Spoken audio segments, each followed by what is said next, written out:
সামনে না এলে তো একটু ভিডিও করতে পারছি।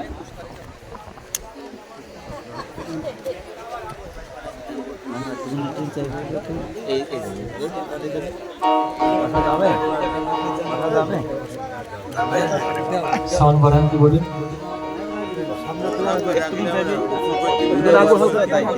ভিডিও করবো তো সেখানে বাড়ানো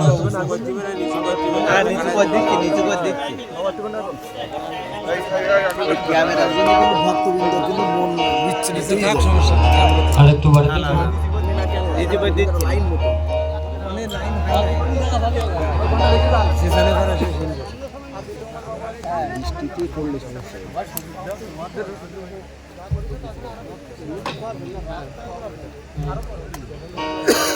হবে না হবে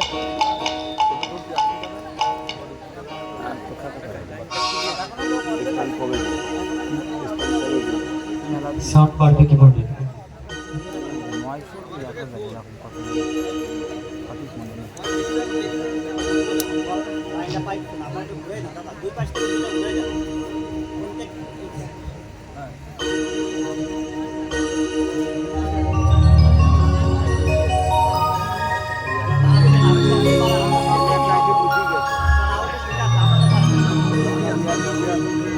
বক্সের রিলগুলো বার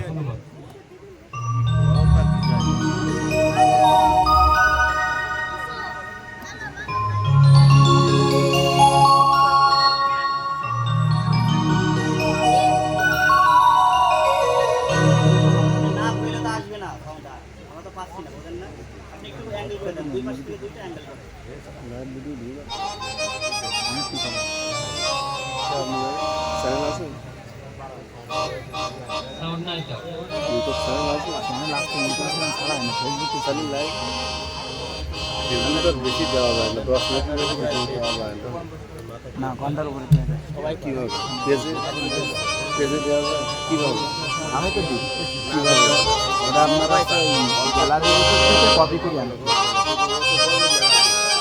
কীভাবে কিবোর্ডের হাইট একটু কমিয়ে দিন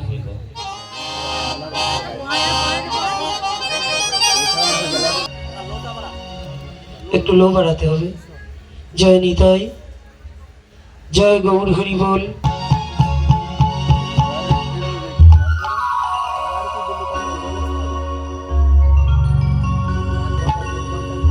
জয় জয় পরমা দয়া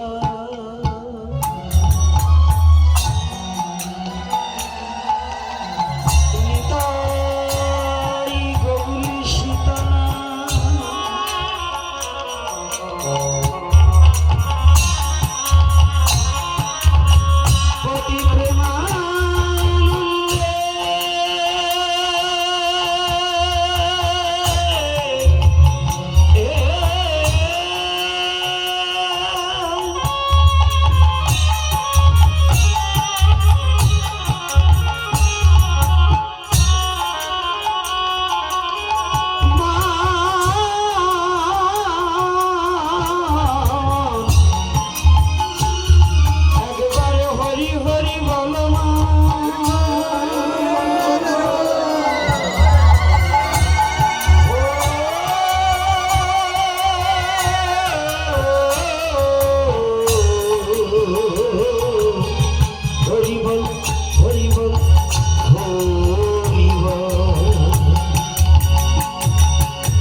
অজ্ঞানাতিমিরন্ধস্য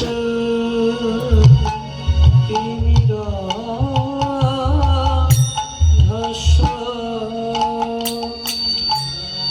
জ্ঞানাঞ্জনশলাকয়া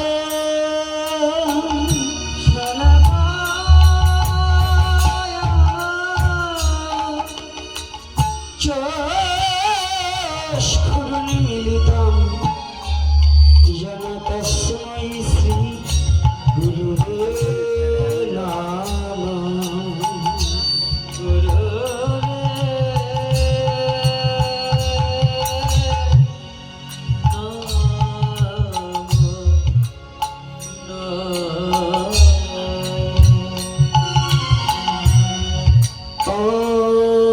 खण्डमण्डलकरं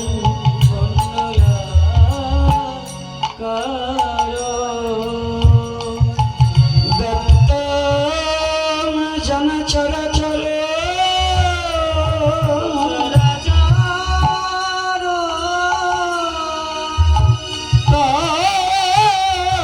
पदमदसितं जन तस्मै श्री गुरुवे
वन्दे गुरुरीश भक्तनिश निशरतवत काना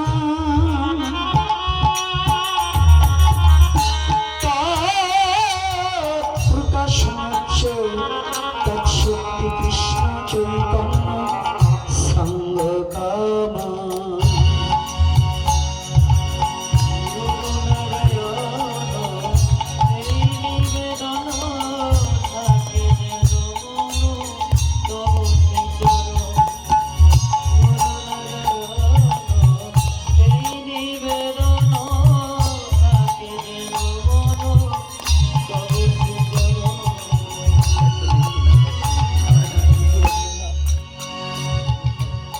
वन्दे श्रीकृष्ण चैतन्य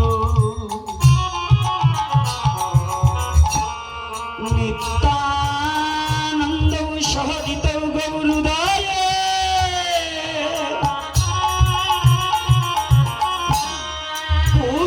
पुष्पवन्तौ चित्रौ सन्धौ तामानादौ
চুরিচিরা করুণাবতীর্ণ কলৌ সমর্পয়তু উন্নত উজ্জ্বল রস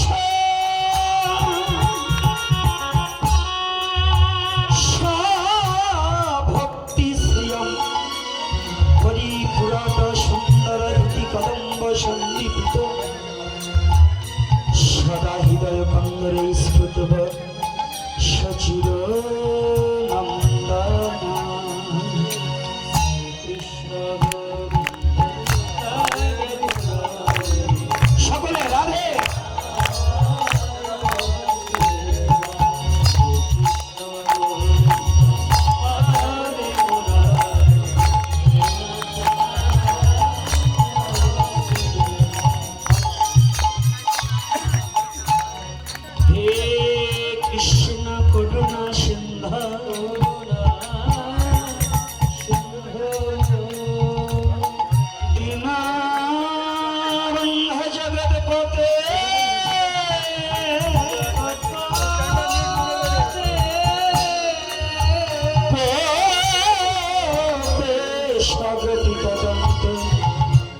রাধাকান্ত নমস্তুতে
কাঞ্চন গৌরাঙ্গী রাখে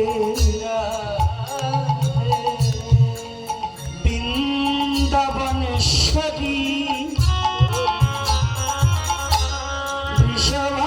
বৃষভানুসুতে দেবী প্রণামামি হরি প্রিয়ে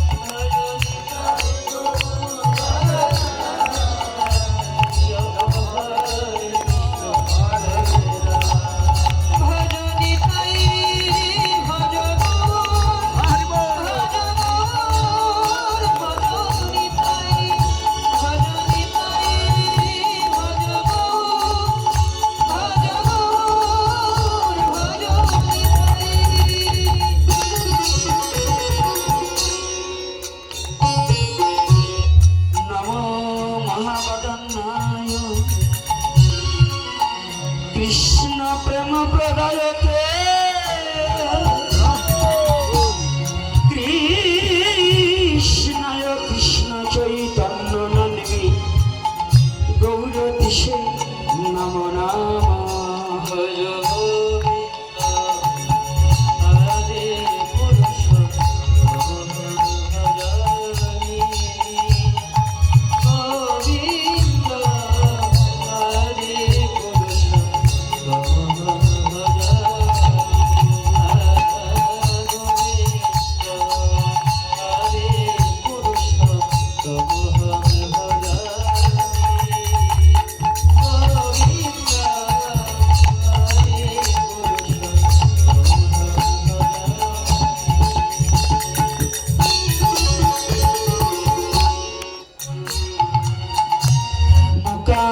কুরতি বাচলং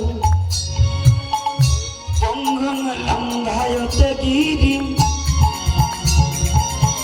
জয়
जय श्री राधे।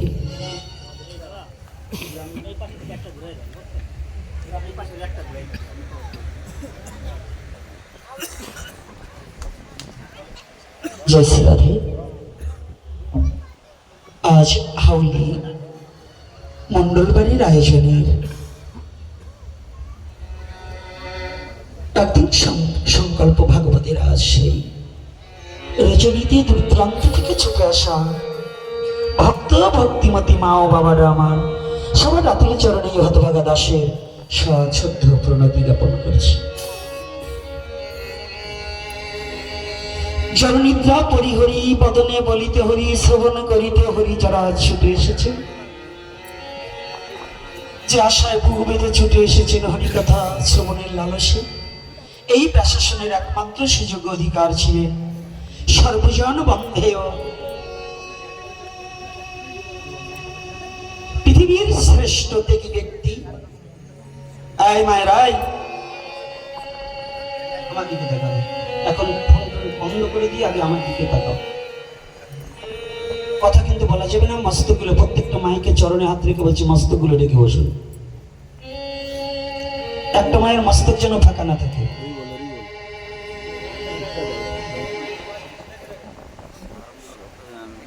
প্রত্যেকে আমি এখান থেকে একেবারে পিছনে সবাইকে দেখতে পাই।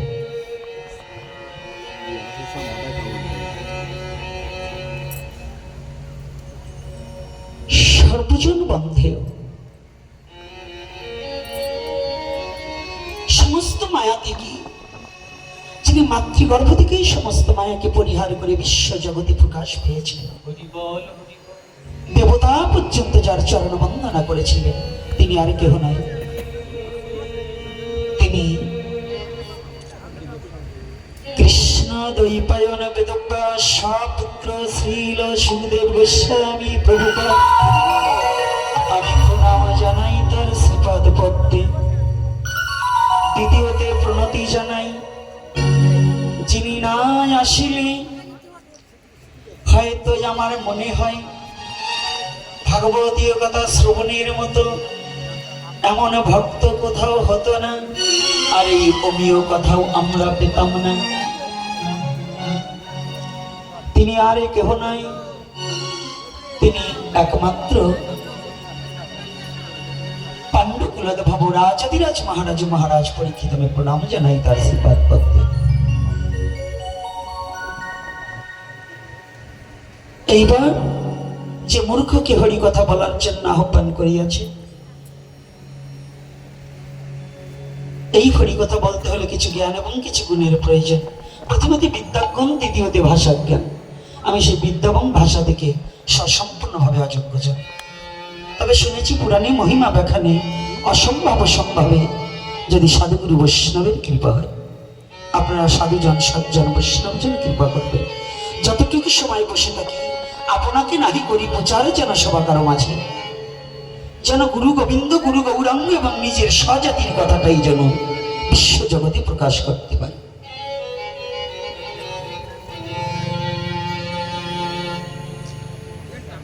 আজ যারা ছুটে এসেছে, আমার সর্বপ্রথম আপনারা জানেন হরি কথা আমি জানি না, তথাপি আপনারা ভালোবেসে ডাকেন, আপনাদের চরণে প্রান্তে আসতে হয়।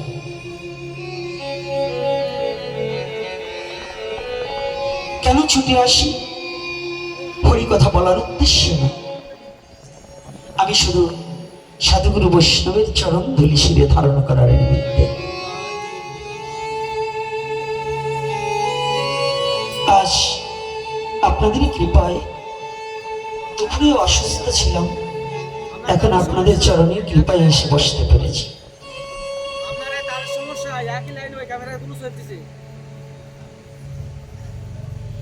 জয় শ্রী রাধে। তাই আসতে বাবা এখন কথা বলবে না, যা আছে তাই, এ নিয়ে আর কথা বলার কোনো দরকার নেই। তাহলে আজকে আমি ইতিপূর্বে দেখতে পেয়েছি উপমহাদেশের মধ্যে ভক্তির মূরতি, যার বদন হইতে অমীয় ভাগবতীয় কথা সুধাধারায় হাজারো পথভ্রষ্ট ব্যক্তি ভজনের দিকে ধাবিত হয়েছে। সেই আমাদের উপমহাদেশের ভাগবত প্রবক্তা যিনি, আমি তো ভাগবত কথা জানি না, আমি শুধু বকাবকি করতে ভালো জানি। এই উপমহাদেশের মধ্যে যিনি হরিকথা প্রচারে এগিয়ে আছেন, সেই মধ্য মুকুটমণি, আমাদের সেই হৃদয়ের ধন, আপনাদের নিকটবর্তী জন। তাকে ভালোবাসার মতো যোগ্যতা আমার নেই, তথাপি তিনি করুণা করে যে চরণধুলি দিয়েছেন, জনিতে এই সামনে দিয়ে এনে আমার এখানে আসতে বলেন। বাবা এদিকে আসুন। সেই আমাদের পরমারাধ্য এবং শ্রদ্ধাভাজন বাবা বিল্লমঙ্গল দাস লোকনাথজি, তিনি এসেছেন। না না না না, এখানে আসতে হবে বাবা, এখানে আসুন। না বিঘ্ন ঘটানো না আমার।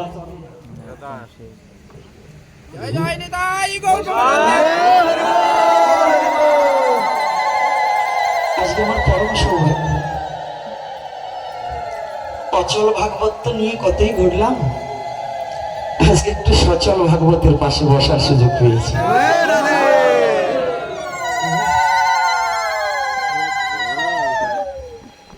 আজকে আমার পরম সৌভাগ্য।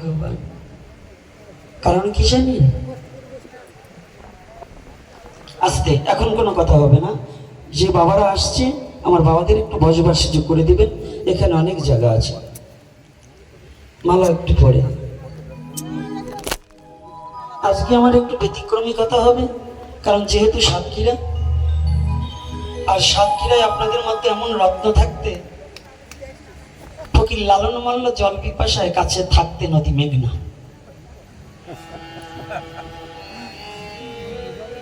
এই ঘুরে ঘুরে সাতক্ষীরা যে এমন রত্ন ভান্ডার রয়েছে, আমাদের প্রায় অবস্থা শুধু সাতক্ষীরা বলবো না, বাংলার মাটিতে শ্রীকৃষ্ণ চৈতন্য মহাপ্রভুর যে প্রেম ধন ছিল, মহাপ্রভু যতটুকু বিতরণ করেছে আর যাহা বাকি ছিল সেটুকু রেখে গিয়েছিলেন ঠাকুর নরোত্তম দাস মহাশয়ের কাছে তার জন্য। আর সেই প্রেম ভক্তির গুরু মহারাজ আমার বাংলার মাটিতে, আর বাংলার মাটিতে যে ফসলটা ফলে না, সেটা যেন ভক্তি এবং প্রেমের মরুতি হয়ে যায়।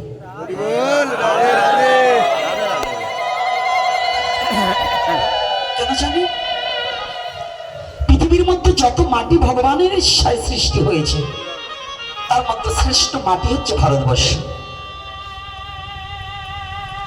আর এই ভারতবর্ষের মধ্যে যত মাটি, তার মধ্যে শ্রেষ্ঠ মাটি বাংলার মাটি। এর কারণ হচ্ছে কি জানি, আজকে বাবা আসার সাথে সাথে যেন আলোচনার ধারাটা একটু পাল্টে গেল। কারণ কোন কোন বদন দেখেও হরিকথা বেরিয়ে যায়।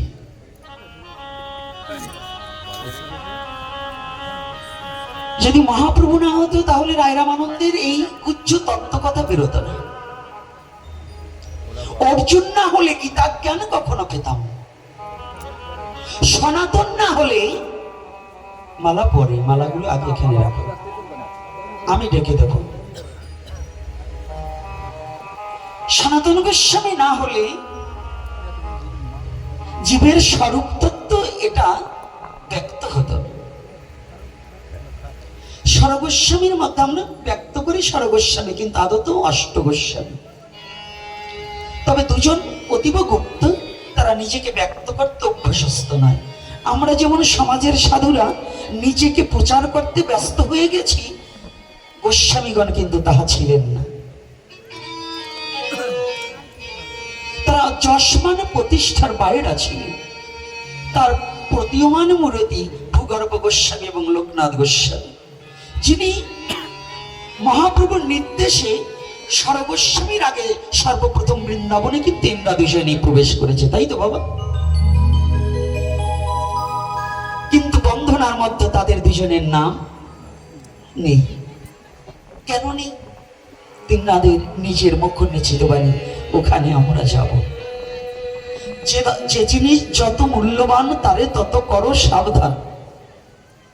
ভজনটা তো গোপনীয়, ভজন কোনো ব্যক্ত করার বিষয় নয়, সাধুত্ব কোনো দেখানো বিষয় নয়।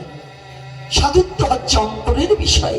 যার অন্তর পরিশুদ্ধ নয় সে কোনোদিন সাধু হতে পারে না। আর অন্তর পরিশুদ্ধ করতে হলে ঘরে আগুন লাগিয়ে দিতে হবে।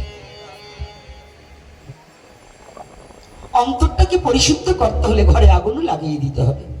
কি আগুন লাগাবো এটা জানার আগে একটু রাধা মাধব কীর্তন করে লই। রাধে রাধে। আজকে ভয় হয়ে গেছে, ঘরে আগুন দিলে তো অনেক ধন সম্পদ পুড়ে যাবে গো। পুড়ে যাবে না বাবা? হ্যাঁ আমার ঘরে আগুন ধরিয়ে দিলে তো সব পুড়ে নষ্ট হয়ে যাবে। তবে আজকে যখন মহাপ্রভু কৃপা করে এনেছে, আজকে ঘরে আগুন লাগিয়ে দিয়ে যাবো, যা হয় হবে।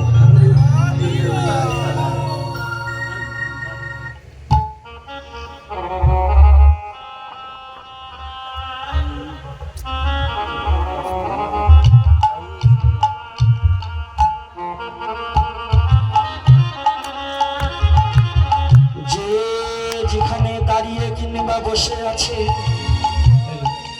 সনাতনী হলে করতালি দিবে, আর বদনে রাধা মাধব কীর্তন করিবে।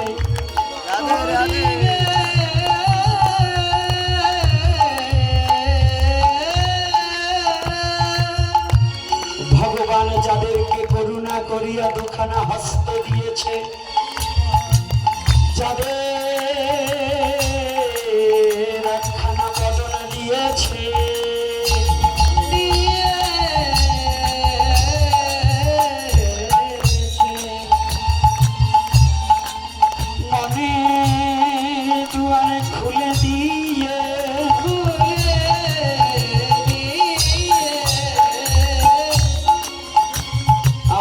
ভগবানকে প্রাণে ভরে ডেকে লইবে, ডেকে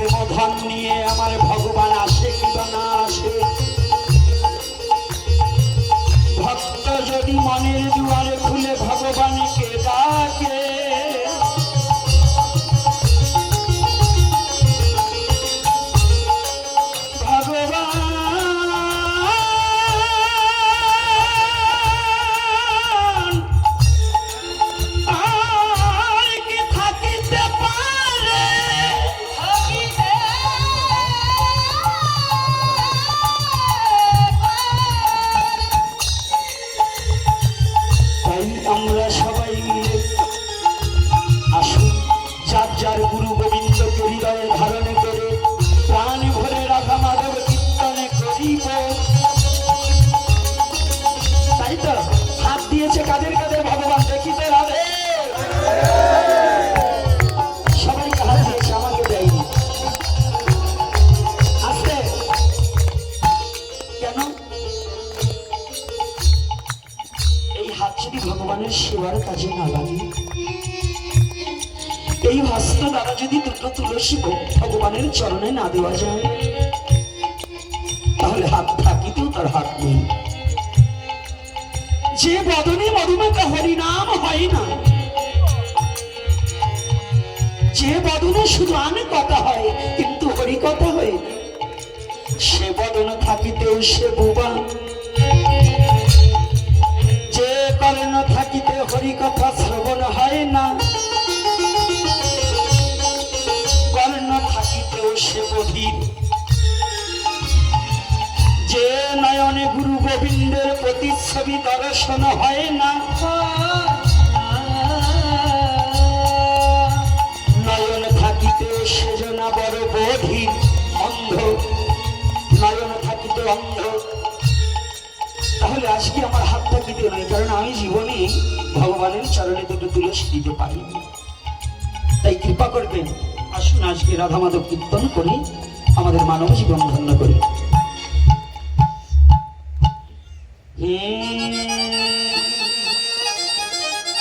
জয় রাধা মাধব, জয় কুঞ্জ বিহারী, জয় রাধা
ভগবান শ্রীকৃষ্ণ কি, প্রেমময়ী শ্রীমতী রাধা রানী কি, প্রেমের ঠাকুর ভগবান গৌর হরি কি, আজকের হরি কথা কি, আজকে আগত ভক্তবৃন্দ কি, সনাতন ধর্ম কি, নিতাই গৌর হরি বল। এইবার মালাকে পরিধান করাবেন, করেন। বসো বসো।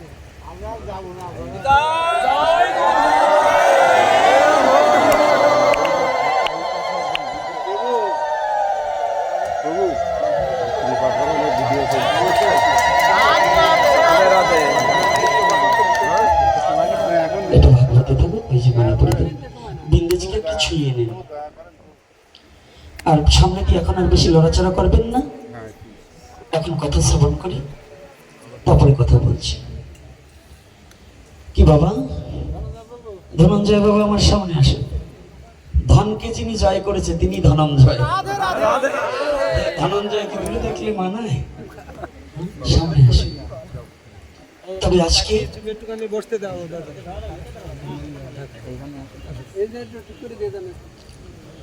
জয়নিতায় ক্যামেরাগুলো ধরবেন না, ক্যামেরাগুলো ধরে আপনারা কিন্তু একটু, তাহলে যাদের কারণে আপনারা সবাইকে পরিচিত তাহলে হারিয়ে ফেলবেন।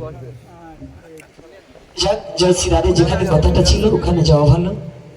তবে আজকে কিন্তু চুপচাপ বসে থাকলে চলবে না। আমি কিন্তু আস্তে কথা বলবেন না তো, মালা যে যাকে যার মনে চায় তাকে দেখ।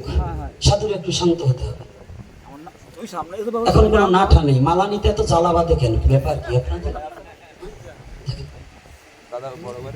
ঠিক করে যে কথাটা বলছি, আমাদের ধর্মের নাম কি? আসতে বলেন, কেউ জোরে নেই? জোরে বলতে হবে। সনাতন কথাটা বলতে হলে একেবারে হৃদয় থেকে প্রাণ খুলে বলতে হবে। সনাতন ধর্মটা যারা জন্মগ্রহণ করেছে তারা কোনো কাপুরুষ নয়। সনাতন ধর্মে জন্মগ্রহণ করে বীর পুরুষ। বহুত জন্মের পঞ্জিত ফল মহেন জন্মলাভ হয়েতে। কোটি জন্মের স্বীকৃতির ফলে মানবকুলে জন্মগ্রহণ। তবে তার চেয়েও কোটি স্বীকৃতি হচ্ছে যে আমাকে প্রভু কৃপা করে সনাতন ধর্মে জন্ম দিয়ে পাঠিয়েছে। এটা আমার জন্য আমার কাছে গর্বের বিষয়। এটা আমার জন্য আমার কাছে গর্বের বিষয়। তাহলে সনাতন ধর্মে জন্মগ্রহণ করলেই আমরা সনাতনী হতে পারি না। কেন পারি না? আজকে মধুর মিষ্টিভাষী যিনি, তিনি আমার দক্ষিণ ভাগে বসে। আর আমার একটু চেহারাটাও যেমন অসুরের মতো, কথাও বলি অসুরের মতো। আমার কিন্তু ভালো কথা হয় না। তবে তার মধ্য দিয়ে যে কথাটা বলছি, নিম পাতা তো যদি একটু কষ্ট করে খেয়ে নিতে পারেন তাহলে বোধহয় ব্যাধি নির্মূল হবে। কেন বলছি? সনাতন ধর্মে জন্মগ্রহণ করলে সনাতনী নয়। যে কারণে শ্রীকৃষ্ণ চৈতন্য মহাপ্রভু বিশ্ব জগতে প্রকাশ হলেন, আমরা সেই কলিহত জীব মহাপ্রভুকে মানছি না।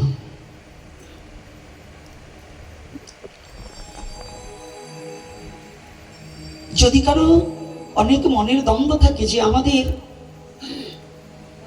অবতার তো অনেক, আমার যে এপিসোডগুলো বারংবার বলছি, এই এপিসোডের এই কথাগুলো বারংবার আমি দিচ্ছি, এখনো দেখি অনেক সনাতনীদের আত্মজ্ঞান এখন উপলব্ধি হলো না।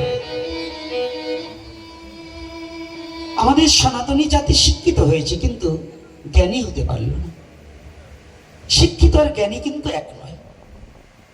সার্টিফিকেট ধারী হয়েছে কিন্তু কিসে আত্মচৈতন্যবোধ জ্ঞান হবে, এই বোধগম্যটা একেবারে খুবই কমে যাচ্ছে।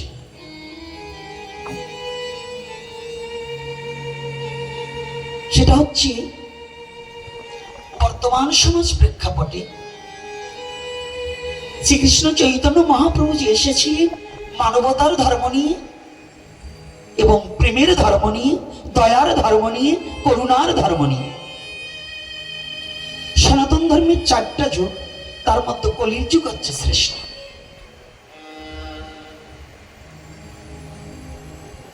আমরা অনেকে জানি সত্যযুগ শ্রেষ্ঠ, তাই না?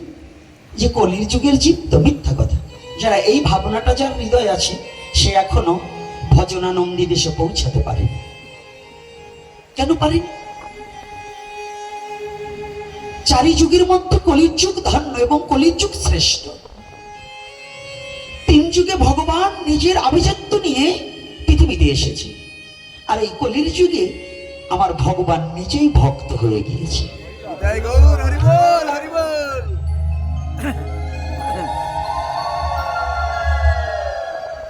বিশেষ এই কলির যুগে যাহা 3 যুগের মন্থন করা যে সম্পদ ছিল, এই কলির যুগের করকমলে মহাপ্রভু নিজেই আপনি বিতরণ করে দিল। কোন যুগে পাওনি যাহা কলির যুগে পেয়েছ তাহা, যাহা কোন যুগে পাওয়া যায়, যাহা কোন যুগে সম্ভব হয়নি, যাহা কোন যুগে সম্ভব হয়নি এই কলির যুগে, তথাপি এই কলি হতো জীব মহাপ্রভুকে চিনতে চাই না। যেমন চৈতন্য চরিতামৃতে কৃষ্ণদাস কবিরাজ গোস্বামী মহাশয় কলম দিলেন, জগতের পিতা কৃষ্ণ তাহে জেনা ভজে বাপ, পিতৃদহি পাতকির হয় জন্মে জন্মে তাপ। আমরা এত সাধু, এত হরিনাম করছি, এত জ্ঞানী হচ্ছে, এত ভজন করছি, আমাদের দুঃখ যাচ্ছে না কেন? বলুন, আজ থেকে 10 বছর আগে এই সাতক্ষীরাতে এত একাদশী ছিল না। কি সাধু বাবারা ছিল? এত তিলক পরা, শিখা রাখা, মালা কণ্ঠে দেওয়া সাধু ছিল? হ্যাঁ, ছিল না। আজকে বলছি না আগুন লাগাই দিয়ে যাব, আগে আপনাদের ধরছি তারপরে ওদের ধরছি। রাধে রাধে, কষ্ট পাবেন। তাহলে এখন কি বেড়ে গেছে না? এত সাধু যে এখানে বাড়ে, যে এলাকায় 1000 টুনি লাইট জ্বালানোর চেয়ে যদি 1000 পাওয়ারের একটা বাল্ব জ্বলে, তাহলে অনেক দূর থেকে ওই টুনি লাইট দেখবে না ওই 1000 পাওয়ারের বাল্ব দেখবে? কোনটা? ওটা স্বচ্ছতা বেশি। তো এই কোটি জন্ম পরে কৃষ্ণ ভজনযোগ্য জীবন পাওয়া হয়, আর সেই জীবনে সাধুত্ব ভক্ত জীবন গঠন করলে কোন গ্রামে যদি একটা ভক্ত তৈরি হয়, ওই গ্রামের সবার মঙ্গল বয়ে আনবে একজন ভক্ত।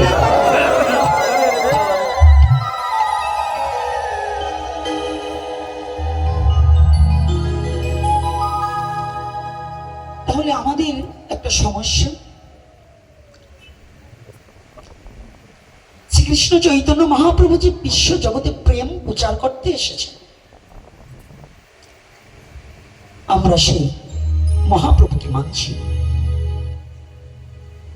আজকে যেমন না বলে পারছি না, মানবতার ধর্ম তো আমার মহাপ্রভু কাউকে হিংসা করেনি, কোন ধর্মকে নিন্দা করেনি।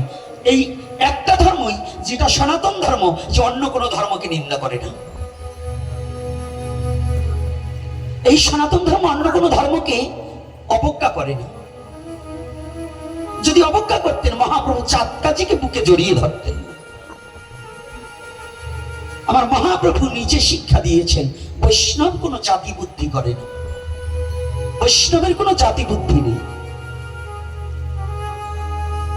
এই মানবতার ধর্মে এই যুগে এসেও আজ আমার খুব কষ্ট লেগেছে,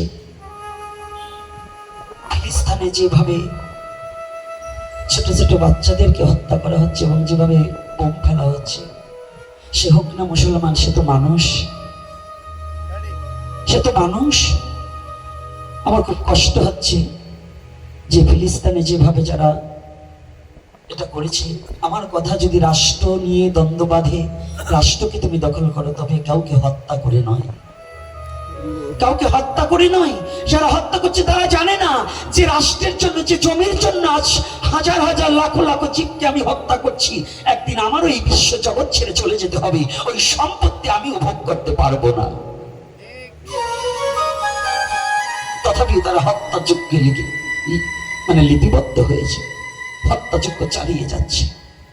তবে আমি ভগবানের কাছে প্রার্থনা করি, ভগবান যাদেরকে এহলোক থেকে পরলোকে গমন করিয়েছে, আমার ধর্মের জন্য কে কি প্রার্থনা করুক না করুক এটা দেখার আমার দরকার নেই, কিন্তু আমি সনাতন ধর্ম থেকে আমি প্রার্থনা করি তাদের জন্য ভগবানের চরণ প্রান্তে একটু ঠাই হয়, এটা আমার সনাতন ধর্ম থেকে দূরে বসে কাছে তো যেতে পারবো না, দূর থেকে ভগবানের কাছে প্রার্থনা জানাবো। আর এটা অন্যায়, এই অন্যায়টাকে শক্তি নেই, আমরা মেনে নিতে পারছি না, তথাপি শক্তি নেই তাদের সাথে ঝগড়া করার, যুদ্ধ করার, আমাদের এটা নেই। তথাপি আমি প্রতিবাদ জানাই এবং ঘৃণা জানাই যে এভাবে মনুষ্য জাতিকে নষ্ট করে দিয়ে ভগবানের সৃষ্টিকে নষ্ট করে কখনো কোনো শান্তি পৃথিবীতে বয়ে আনতে পারে না। শ্রীকৃষ্ণ চৈতন্য মহাপ্রভুর যে কথাটা, এবে অস্ত্র না ধরিব প্রাণে কারে না মারিব, এ কথাটা কার? মহাপ্রভু। এবে অস্ত্র না ধরিব প্রাণে কারে না মারিব। এজন্য এই কলির যুগ শ্রেষ্ঠ, যে যেখানে ভগবান আপনি ভক্ত হয়ে ভক্তের সাথে লীলা বিলাস করবার নিমিত্তে নিজেই ভক্ত হয়ে বিশ্ব জগতে হরিনামে প্রচারে ব্যস্ত ছিলেন। কিন্তু আমাদের দুর্বুদ্ধি, এই দুর্বুদ্ধির দ্বারা আজ অবধি শ্রীকৃষ্ণ চৈতন্য মহাপ্রভুকে অনেকেই আমরা মেনে নিতে পারি। যদি পারতেন, আমি দেখেছি আমাদের বাংলাদেশে কিছু সংখ্যক মূর্খ পণ্ডিতের উদয় হয়েছে। এই মূর্খ পণ্ডিতগুলো এরা বলছেন মহাপ্রভু তো তুলসীর মালা নেয়নি, বৈষ্ণবরা তুলসীর মালা পেল কোথায়? ওই মূর্খ পণ্ডিতের দল জানেনি যে সাক্ষাৎ ভগবানের মালা তিলক কিছুর প্রয়োজন হয় না, তিনি যেটা নির্দেশ দেবে আমি দাস হিসেবে সেটাকে গ্রহণ করাই আমার ধর্ম। তাহলে মহাপ্রভু সাক্ষাৎ ভগবান, ওই মূর্খের দল এখনো জানে না ওনার কিচ্ছুর প্রয়োজন হয়। জলের কি এবার জল খেতে হয় না? রাধে রাধে। জলের কি এবার পিপাসার প্রয়োজন আছে নাকি? তাহলে পিপাসাকার মানব জাতির জন্য। তা যারা মহাপ্রভুকে বলেন উনি তো কোনো মালা নেননি, তুলসীর মালা পরিধান করেনি, তাহলে বৈষ্ণবরা তুলসীর মালা পরবেন কেন? আজ অবধি ওনরা মহাপ্রভুকে ভগবান বলে মেনে নিতে পারে না। ওনরা জানেই না মহাপ্রভু শ্রীকৃষ্ণ চৈতন্য মহাপ্রভু সাক্ষাৎ ব্রজেন্দ্র নন্দন পরম পুরুষ পরমেশ্বর ভগবান শ্রীকৃষ্ণ চৈতন্য রূপে বিশ্ব জগতে উদয়মান হয়েছে। বোধগম্যর দ্বারা এখনো মহাপ্রভুকে মানার মতো যোগ্যতা তাদের ভিতরে জাগ্রত হয়। একথা কেন বলল? আজকে কলির, এই কলির যুগে এমন দয়ার অবতার পেয়েও এত বৈষ্ণব আমাদের মধ্য, এই ভক্ত তৈরি হচ্ছে, ভক্তের লিবাস দেখেও, পোশাক দেখেও আজও প্রতি গ্রামে, প্রতিটা হরিবাসনে, প্রতিটা মন্দিরে দেখছি দ্বন্দ্ব, দ্বিধা এবং হিংসা নিন্দায় ভরে গেছে।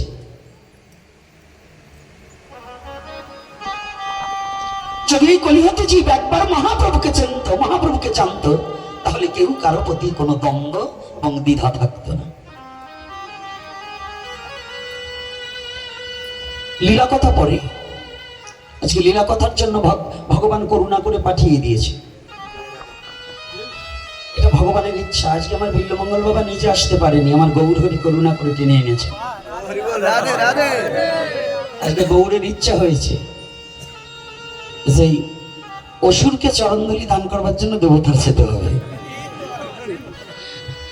মানে যেটা সুর সঞ্চারী, ভালো না তো? তাই কেন বলছি এটা কথা? আগে এই সনাতন ধর্ম সম্বন্ধে জানতে হলে, যেমন একটা ঘরকে তৈরি করতে হলে 4টি স্তম্ভকে তৈরি করতে হয়, সনাতন ধর্ম হৃদয়ে ধারণ করতে হলে 4টি বস্তু তার হৃদয়ে ধারণ করতে হবে। সে 4টি বস্তু কি? সনাতন ধর্ম যেমন ঠাকুর রামকৃষ্ণ পরমহংসদেব বলেছিলেন, যিনি সত্যকে ধরে আছে তিনি ভগবানের কোলে শুয়ে আছে। ঠাকুর রামকৃষ্ণদেব বললেন, যিনি সত্যকে ধরে আছে তিনি যেন ভগবানের কোলে শুয়ে আছে। সনাতন ধর্মের বীর পুরুষের কথা কত বলবো জানেন? কোথায় বলবো, কি করে বলবো? সনাতনী জাতি এখন মিথ্যাবাদী হতে যাচ্ছে। মিথ্যা থেকে যতদিন পর্যন্ত সনাতনী জাতি সত্যের পথে না আসতে পারবে, ততদিন যাগ যজ্ঞ ধম ব্রত উপবাস তাহা কিছু করুক না কেন, এরা বিন্দুমাত্র ফলপ্রসূ হবে না। যত লেবাসধারী হই না কেন, যত মালা তিলক গেরুয়া বস্ত্র পরিধান করি না কেন, যতদিন পর্যন্ত সত্যের পথে আমরা হাঁটতে না শিখবো, ততদিন পর্যন্ত ধর্ম আমাকে রক্ষা করতে পারবে না। কারণ আমি নিজেই যদি ধর্ম রক্ষা না করি, ধর্ম কি আমাকে রক্ষা করবে? তাহলে আগে আমার ধর্ম রক্ষা করতে হবে, তাহলে আমাকে ধর্ম রক্ষা করবে। তাহলে চারটি বস্তু কি? প্রথম হচ্ছে সত্য, দ্বিতীয়তে সরলতা, তৃতীয়তে প্রেম, চতুর্থতে পবিত্রতা। এই চারটি বস্তু বিহীন যদি সনাতন ধর্মের কোন মনুষ্য জাতি হঠাৎ সাধু হতে যায়, তাহলে পারবে না। ওটা লোক দেখানো হঠাৎ সাধু আছে না আমাদের মধ্যে?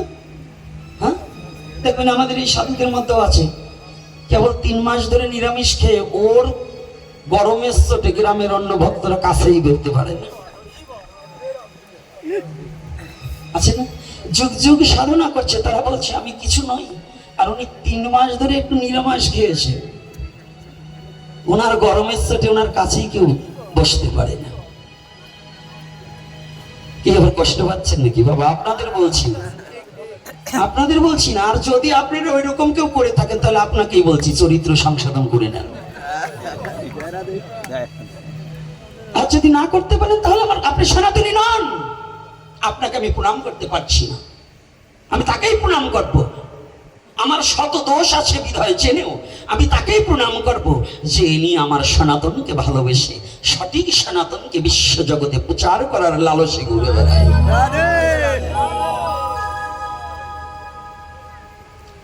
ছল ধর্ম আচরণ করার চেয়ে 2 ঘন্টা ফুটবল খেলা অনেক ভালো। ছল ধর্ম আচরণ করার চেয়ে 2 ঘন্টা ফুটবল খেলা অনেক ভালো। তাহাতে রক্ত চলাচল থাকবে, ডায়াবেটিস হবে না, দেহ সুস্থ থাকবে, ডাক্তারের কাছে কম যেতে হবে, দেহটা তো অন্তত ভালো থাকবে। আর এই দেহটা হচ্ছে কি, ওই যে ইট পাথর দিয়ে মন্দির না, ওটা কিন্তু মন্দির না, একটাই গোবিন্দের বিশ্রামাগার হচ্ছে হৃদয় মন্দির। ভক্তের দেহ মন্দিরটাই ভগবান বিশ্রামাগার রূপে মেনে নিয়েছে। তাহলে সর্বপ্রথম কথাটা হচ্ছে কি, সত্য। আপনি জানুন, এই সনাতন ধর্মে এমন বীর পুরুষের জন্মগ্রহণ করেছে, একটা সত্য কথা বললে তার প্রাণ বেঁচে যেত, তথাপি তিনি সেই একটা মিথ্যা কথা বললে তার প্রাণ বেঁচে যেত, কিন্তু তিনি মিথ্যাকে আশ্রয় করেন। এই বেশি দিনের কথা নয়, এই ভারত ভূমি, এই বাংলা তখন স্বাধীন হয়, তখন এই বাংলাদেশ ভারতের সাথে সংমিশ্রিত ছিল। আর কেহ নয়, আমাদের ক্ষুদিরাম বসু। কত বড় বীর, কত বড় মহাসাধক, কত বড় কর্মবীর, কত বড় ত্যাগী, যে নিজের প্রাণকে ত্যাগ করেছে কিন্তু সনাতনকে ত্যাগ করেনি। নিজে হাসতে হাসতে ফাঁসির রশি গলায় পড়েছে, তবু বদনে একটা মিথ্যা কথা বলেনি।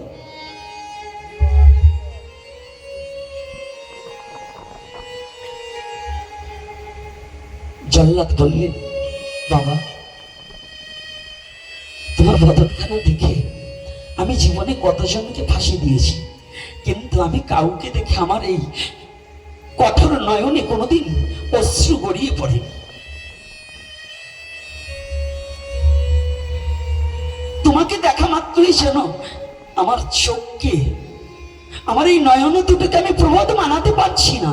তোমাকে দেখা মাত্রই আমি কেমন করে তোমার গলে ফাঁসি রশিটা পড়াবো। তুমি যদি পারো একটিবার শুধু বলো যে আমি ভারতবাসীকে মারিনি, এ কার্য আমার নয়, শুধু একটিবার বলো।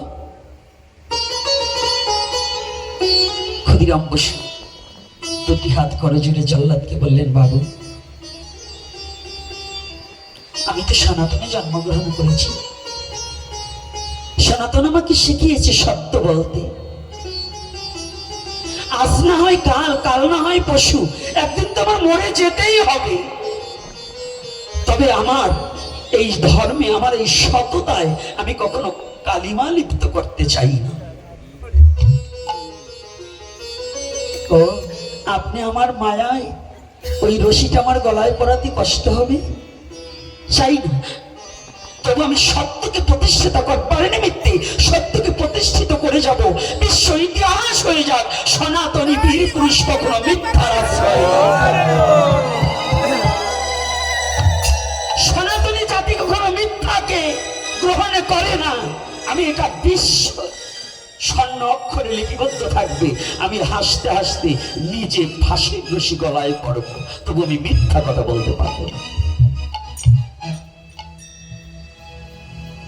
আর আমি সেই সনাতনে জন্মগ্রহণ করে আমি মিথ্যাচার দিয়ে আমি নিজের সত্য সুখ বিলাসের লাগি আমি মিথ্যা কথা বলে আমার ধর্মকে জলাঞ্জলি দিচ্ছি। তাহলে কবে আমি সাধু হব? কবে আমি ভক্ত হব? কবে আমি বৈষ্ণব হব?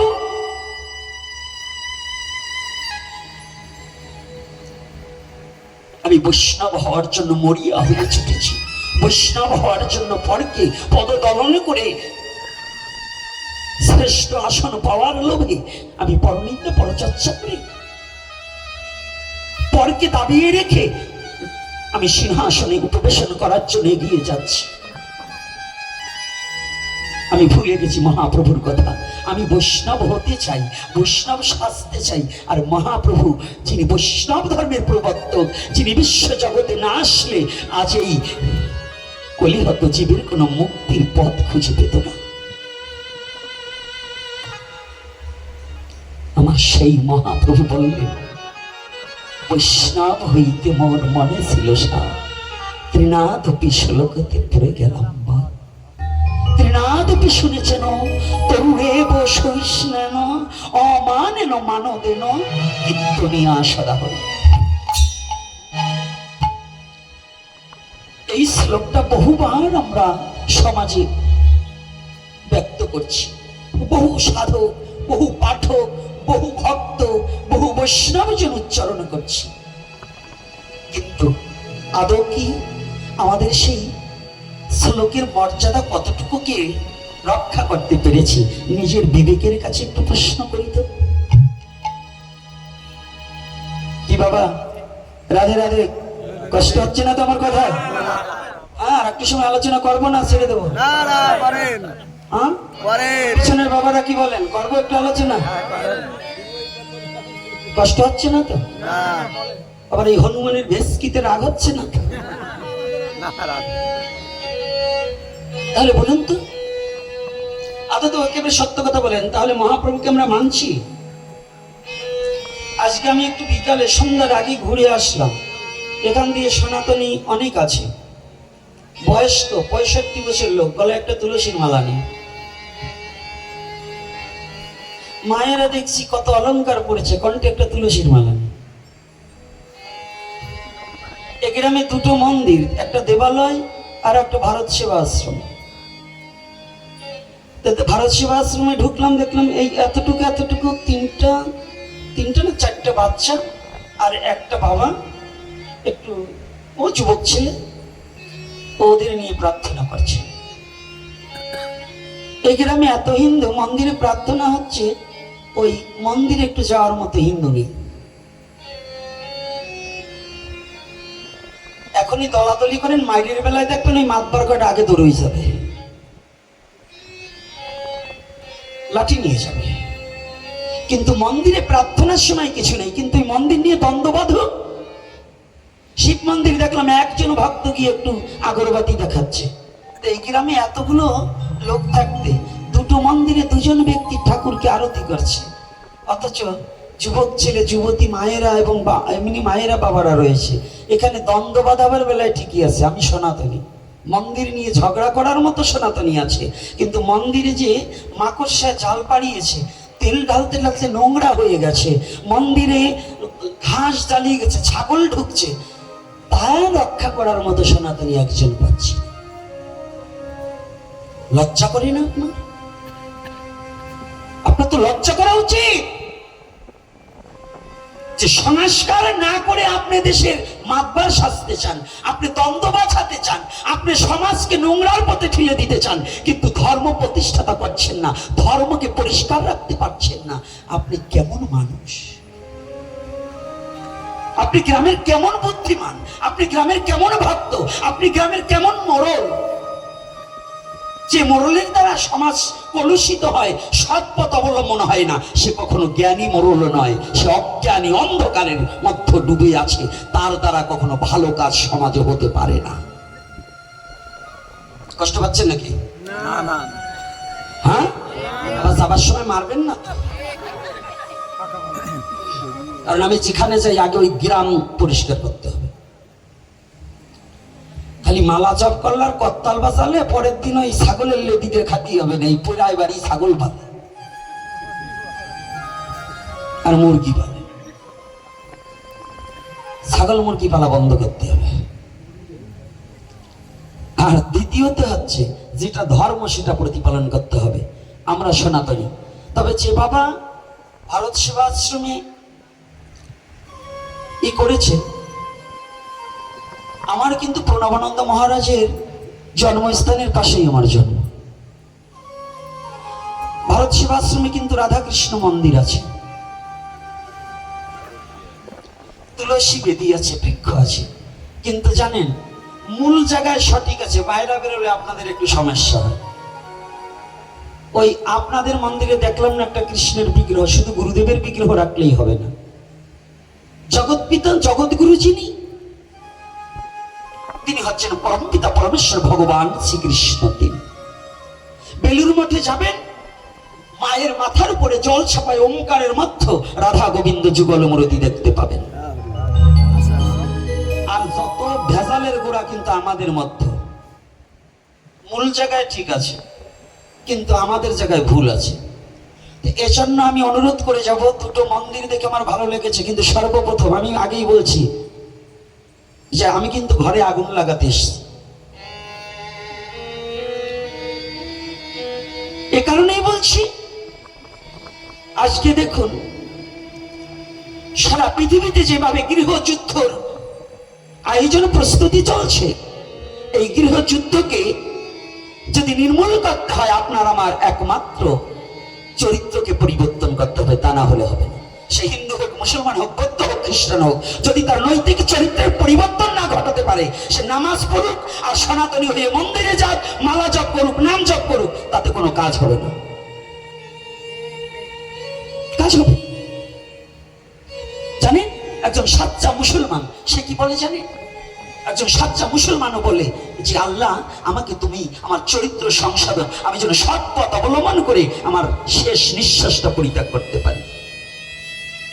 একজন প্রকৃত হিন্দু, যিনি সনাতনী জাতি, হিন্দু হচ্ছে জাতীয়তা কিন্তু আমার ধর্মের নাম সনাতন, একজন প্রকৃত সনাতনী, তিনি ভগবানের কাছে সকালবেলা উঠে একই মাত্র প্রার্থনা, প্রভু তুমি আমাকে খাঁটি সনাতনী না করে তুমি যেন আমার শেষ নিঃশ্বাস পরিত্যাগ না করাও।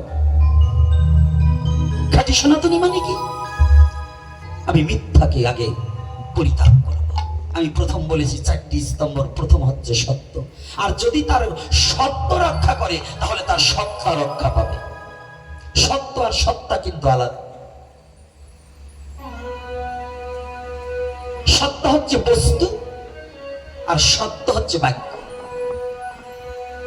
নাকি বাবা, না ভুল বললাম? সত্তা কাকে বুঝায়?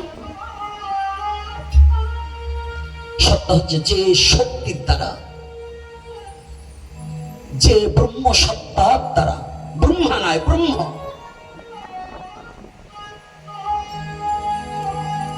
এই অনন্ত কোটি ব্রহ্মাণ্ডের সৃষ্টি এবং আমার সৃষ্টি হয়েছে, সেই সত্তাকে রক্ষা করা এটাও কিন্তু পরম ধর্ম। সেই সত্তাটাকে যদি আমি সৎ না থাকি তাহলে সেই সত্তাটাকে রক্ষা করা সম্ভব নয়। মায়েদের মস্তকগুলো ঢাকার কথা কিন্তু আমি বারংবার এর আগে বলছি। কি মাথায় গরম বেশি নাকি? হ্যাঁ, মাথা কি গরম বেশি? মা মস্তকগুলো ঢেকে দাও। একেবারে ভালো মা, আমার একেবারে আপন মা। এ কথা বলছি কেন জানেন? এই যে বাবা, আজকে বাবা আমার পাশে আছে, আমাদের পাঠ অন্তত বাংলাদেশের মধ্যে বাবা বিল্লুমঙ্গলের কথা শুনলে হিন্দু মুসলমানও কয়েকশো যায়। এই হনুমানটার কথা শুনলেও আসে। তো বিভিন্ন জাতি যখন আসে আমার এই সনাতনের মেয়ে ছেলে যদি এলোমেলো মস্তকে কাপড় না থেকে বসে থাকে, ওরা বাইরে গিয়ে আলোচনা করবে সনাতন ধর্মের সাধুরা তাদের ধর্মকে শাসন করে না। আপনাদের কারণে চান মার কারণে ছেলের বদনাম হোক? হ্যাঁ আমা চান আপনারা? যদি না চেয়ে থাকেন তাহলে ছেলেগুলো আসলে পরে আপনারা রাস্তাঘাটে বেরোলে একটু নিজেকে সংযত করে চলবেন। এটা আমি চরণে হাত রেখে বলছি। আপনার কারণের জন্য আপনার সন্তানকে কেউ কলঙ্ক না লেপতে পারে, এই জন্য বারংবার অনুরোধ করছি। এইবার সত্য, দ্বিতীয়তে সরলতা। দ্বিতীয়তে সরলতা কি? এখন কি সরলতা আছে? সত্য কথা বলুন, সরলতা কতটুকু আছে? আপনাদের থাকলেও আমার নেই। কত বৈষ্ণব দেখেছি, কত গুরুদেব দেখেছি, নিজের শিষ্যকে গোপনে নিয়ে ভালো মন্দ খাওয়াচ্ছে, কিন্তু অন্য একজন ভক্ত তাকে ভালোবেসে ছুটে এসেছে, তাকে একটু আদর করে না। এটা কি সরলতা? যদি গুরু হয়, গুরু কবু দেহধারী নয়, অনন্ত অসীম গুরু, অক্ষয় অব্যয়। গুরুর কাছে কখনো কে শিষ্য কে অশিষ্য এই বিচার্য বিষয় যতদিন পর্যন্ত যার মধ্যে আছে, সে কোনোদিন গুরু হতে পারে না। যে মায়ের মধ্যে আমার সন্তান আর অন্য নারীর সন্তান আলাদা চোখে দেখে, সে কোনোদিন মা হতে পারে না। সে প্রকৃত মা। সে সরলতার জগতে যখন বুঝবে আমার সন্তানটাকে প্রসব করতে যতটা যন্ত্রণা হয়েছে, অন্য মায়ের সন্তানটাকে প্রসব করতে ঠিক ততটাই যন্ত্রণা লেগেছে, তাহলে এ দুজন সন্তানই কষ্টের ফসল, যন্ত্রণার ফসল, এ দুটো ফসলই যেন আমার নষ্ট না হয়। তাহলে সে যেমন প্রকৃত মা। একজন সাধু যেমন অসাধুকে দেখলেও যতটা ভালোবাসতে হবে, সাধুকে দেখলেও ততটা ভালোবাসতে হবে। এটা কে শিখিয়েছে? মহাপ্রভু। কি বলবো, মহাপ্রভুর কথাগুলো না একেবারে মানে ওনার লীলা চরিত্র। পৃথিবীতে যত ভগবান যতবার এসেছে, পৃথিবীতে যত লীলা করেছে, আমার মহাপ্রভুর চেয়ে পরিশুদ্ধ লীলা আর কোনো লীলাই হতে পারে না। নিষ্কলঙ্ক সুমধুর লীলাটাই হচ্ছে মহাপ্রভুর লীলা। সেদিন ঝাড়িখণ্ড বনের মধ্যে মহাপ্রভু ভাবে বিভোর হয়েছিল, জানা কথা, তো অল্প একটু কাজ দিয়ে যাচ্ছি। সেদিন মহাপ্রভু কি পশু আর মানুষ আলাদা ভেবেছিল? রাধে রাধে জানি। সেদিন যদি মহাপ্রভু এই লীলাটা না করত, চিরশত্রু যে মধুমাখা হরিনামে একাকার হয়ে যায়, এর নিদর্শন মহাপ্রভুর ঝাড়িখণ্ডর বন। চিরশত্রু একমাত্র বস্তু আছে, সেই ঔষধ যদি কেউ সেবা করতে পারে আর ওই ঔষধ যদি কেউ ব্যবহার করতে পারে, তাহলে চিরশত্রু বশীভূত হয়ে যায় বিশ্ব চরাচরে।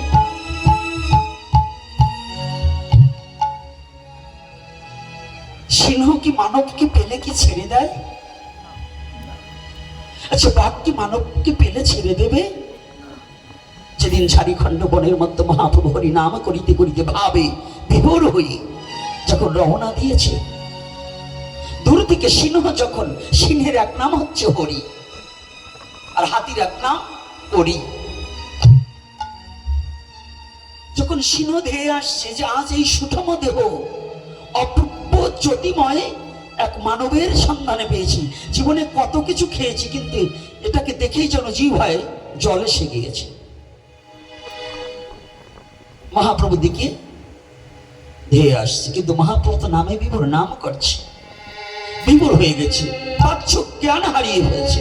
যখন সিংহ কাছে আসছে আর এই প্রভু যে নাম করছে না, ওই নামের শব্দ ব্রহ্মরূপে সিংহের কর্ণ কুহুরে গিয়ে নামামৃত রস ঢুকে পড়েছে।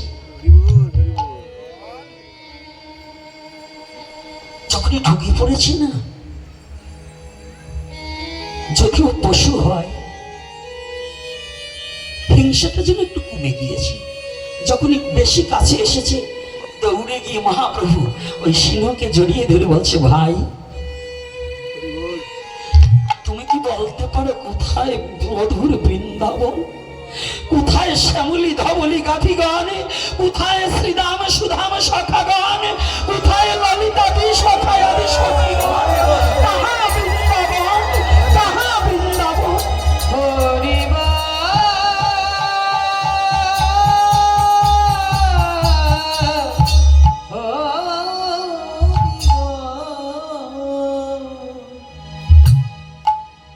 প্রেমের অবতার, প্রেমের ঠাকুর আমার পশুকে জড়িয়ে ধরে বলছে, তুমি বলো,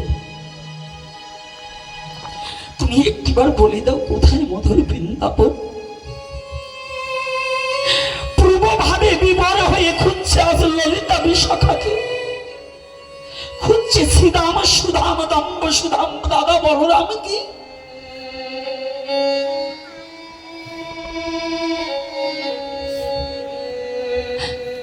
সিংহ যখনই মহাপ্রভুর পরশ পেয়েছি, পশুত্ব স্বভাব দুর্বৃত হয়ে গিয়ে আত্মচৈতন্য জ্ঞান উদয় হয়ে গিয়েছে। যদিও পশুকুলে জন্ম হয়, পরমাত্মা রূপে তো ঈশ্বরের অংশ সত্তাই নয়। আজ মহাপ্রভুর পরশে পশুত্ব স্বভাব দূরীভূত গিয়ে ওই চৈতন্য জ্ঞান উদয় হয়েছে। এইবার সিংহ আমার মহাপ্রভুকে পেয়ে দুটি চোখের জল ছেড়ে দিয়েছে। প্রভু দয়াময়, তুমি করুণা করে এসেছো আমার পশুকে, আমার মতো পশুকে মুক্তি দেওয়ার জন্য তুমি চরণ দানে করেছো। বলো আমার জন্ম তো পশুকুলে, জগতে তোমাকে তো দিবার মতো আমার এমনও কোনো স্থান নেই যে আমি তোমাকে দেব। আমি জগতে কি আছি আর আমি তোমাকে কি দেব?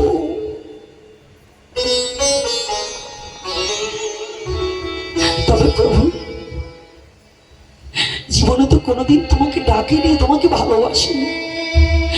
আমার আজ মন বলছে পশুকুলে জন্ম আমার, আমি তো পশু, আমার তোমাকে দেওয়ার মতো কিছু নেই। তোমার চরণে যে দুটো তুলসী দেব সে ভক্তি সে শক্তিও আমার নেই। আমি যে পশুকুলে জন্মগ্রহণ করেছি।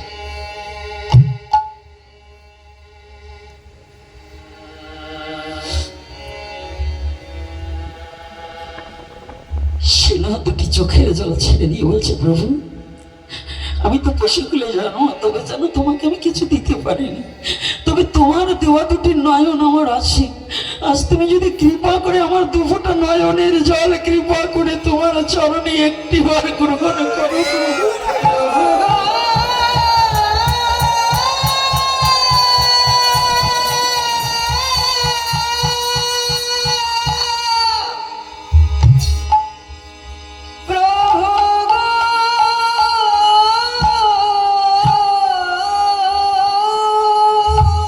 পশুকুলে জন্মগ্রহণ করেছি, বলো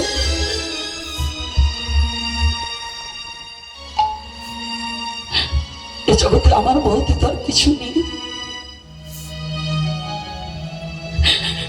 তবে তুমি যেন করুণা করে এই ঝাড়িখণ্ড বনের মাঝে এসেছ, তুমি একটা কাজ করো। জানো প্রভু, আমার কোটি কোটি জন্ম পশুকুলে হোক, তাতে আমার কোনো দুঃখ নেই। তবে যেন আমাকে পশুপুরে যে বনের মাঝে পাঠাবে, তোমার মতো দয়াল গৌর হরি যেন সেই বনের মধ্যে আমি দেখতে পাই।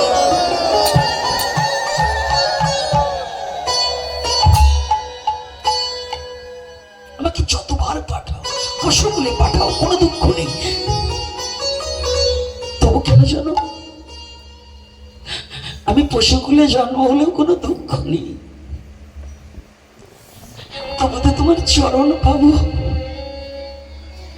তুমি যদি ঝাড়িখণ্ড বনের মাঝে আসো, এমন করে যদি দয়া করে তোমার চরণ তরি দান করো, সেদিন আমার দেহখানা তোমার চরণে লুটাতে পারবো।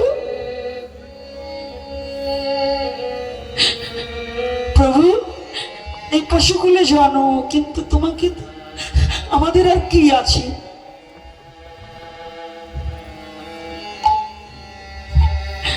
আমাদের কি আছে জগতে? তোমার চরণ ছাড়াই আমার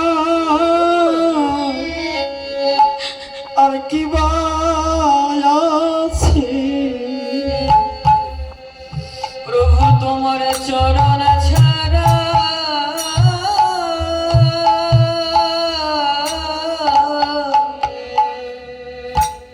আর কি বা আছে ওরে তুমি কৃপা করে ওরে তোমার চরণে রেখো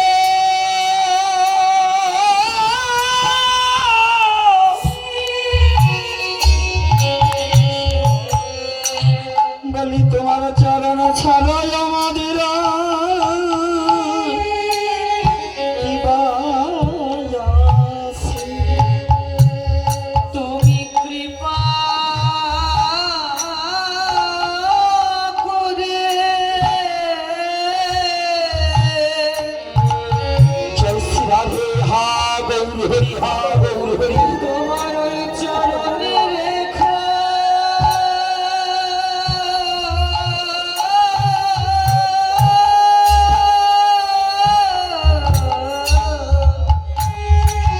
তোমার চরণ ছাড়া প্রভু তোমার ওই চরণ ছাড়া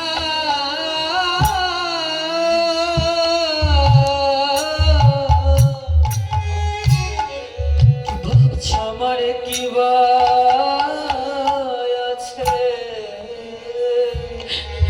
এ জগতে শুধু পশু পাখিদের নয় প্রতিটা জীবের ভগবানের চরণ ভিন্ন আর জগতে কিছু নেই আমার গৌরের চরণে ভিন্ন বিশ্ব জগৎ আর কোনো দাঁড়াবার জায়গা নেই জুড়াবার জায়গা নেই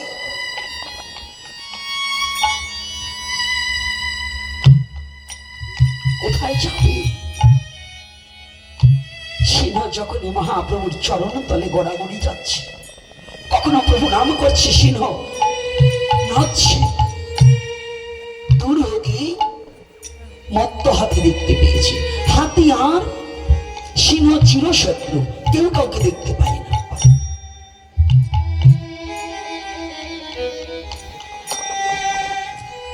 হরি আর করি হচ্ছে চিরশত্রু কেউ কাউকে দেখতে পায় না হাতি দাঁড়িয়ে আছে কি গো জীবনে তো কোনোদিন দেখিনি সিংহ আর কোন নর একসাথে কোলাকুলি করে একই আর একই কে এসেছে একবার মত্ত হাতি গগন পানে তাকায় আর একবার ভূতলে তাকায় মহাপ্রভুর দিকে তাকাচ্ছে কি যেন ঝাড়িখণ্ড পর যেন সূর্যের কিরণের মতো জ্যোতি মহাপ্রভুর অঙ্গ থেকে ঝলকে ঝলকে প্রবাহিত হচ্ছে এটা দেখে হাতি মত্ত হাতি থমকে গিয়েছে কি সূর্যের কিরণ বেশি না যে ব্যক্তিকে আমি দেখছি তার অঙ্গের জ্যোতি বেশি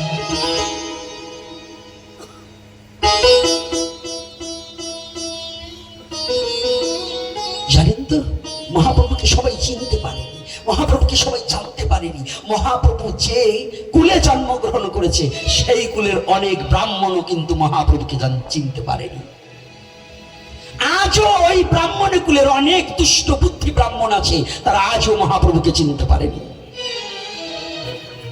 আজও মহাপ্রভুকে তারা মানে না ওরাই হচ্ছে দুষ্ট বুদ্ধি ব্রাহ্মণ ওদের কথা শুনলেই আপনাদের ভজন নষ্ট হবে আপনাদের জীবন অহৈতুক নষ্ট হয়ে ভজন থেকে সরে এসে আপনাদের নরক পথ দর্শন করতেই হবে এই জন্য বিনা ভজন বিহীন যদি কোনো ব্রাহ্মণ থাকে তাকে প্রণাম করা উচিত নয় তবে দূর হতে প্রণাম করবে তার কিছু স্পর্শ করা যাবে না ওই বৈষ্ণব ওই রকম আছে মুখে মুখে বৈষ্ণব কিন্তু মহাপ্রভুকে মানি না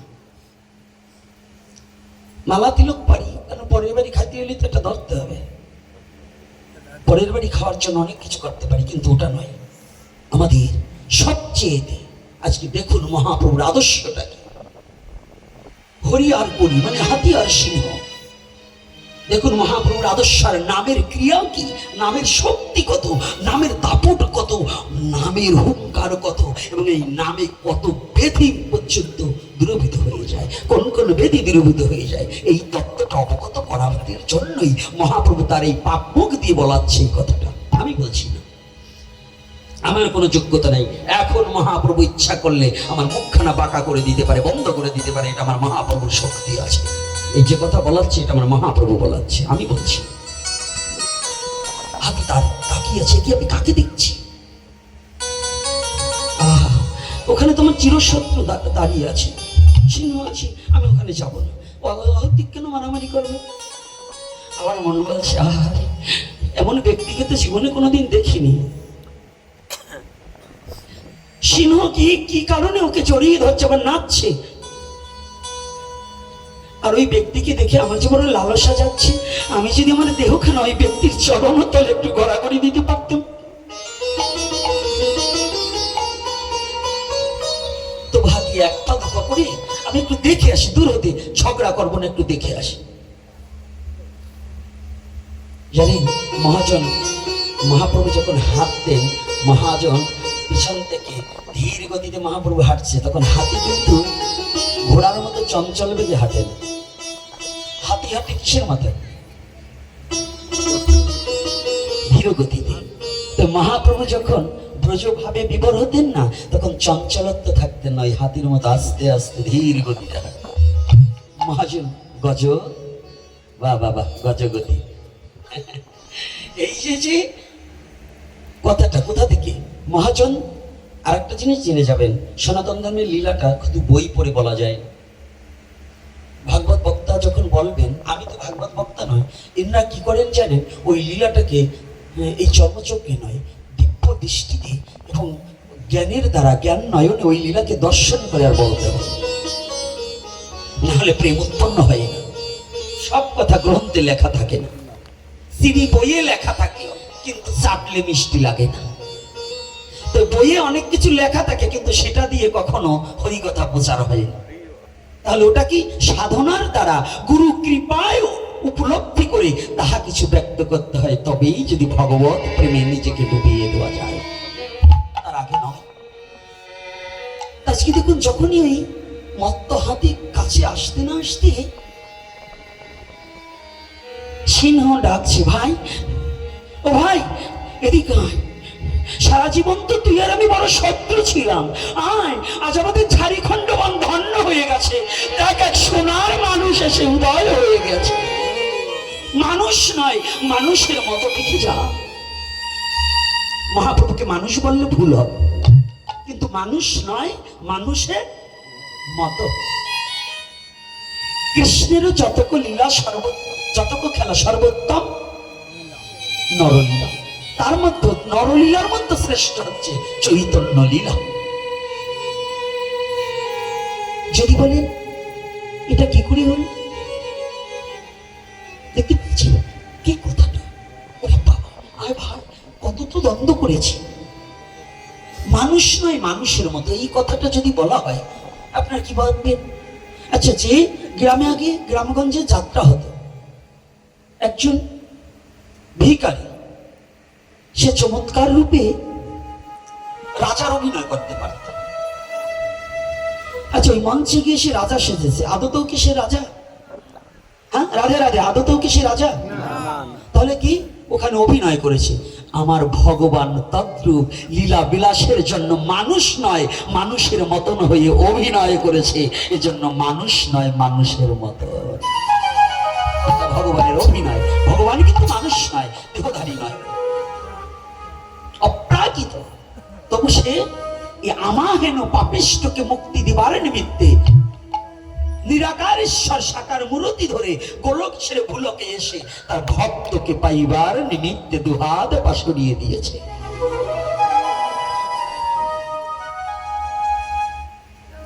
যখনই হাতি এসেছে, এইবার সিংহ গলা চড়িয়ে ধরেছে হাতির। ভাই একটু ভালো করে শুনবেন, এ কথাটা একটু হৃদয়ে দিয়ে উপলব্ধি করতে হবে। এই ওখানে কে এই কথা বলছে? গাই এই বাবা, তুমি পিছনে যাও, যাও তুমি পিছনে, তুমি মেয়ে ছেলের ভিতরে ঢুকছো কেন? যাও।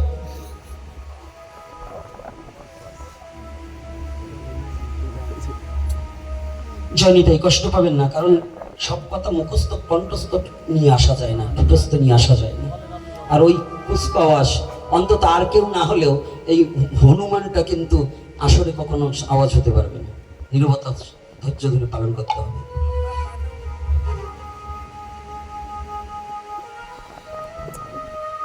কি হলো?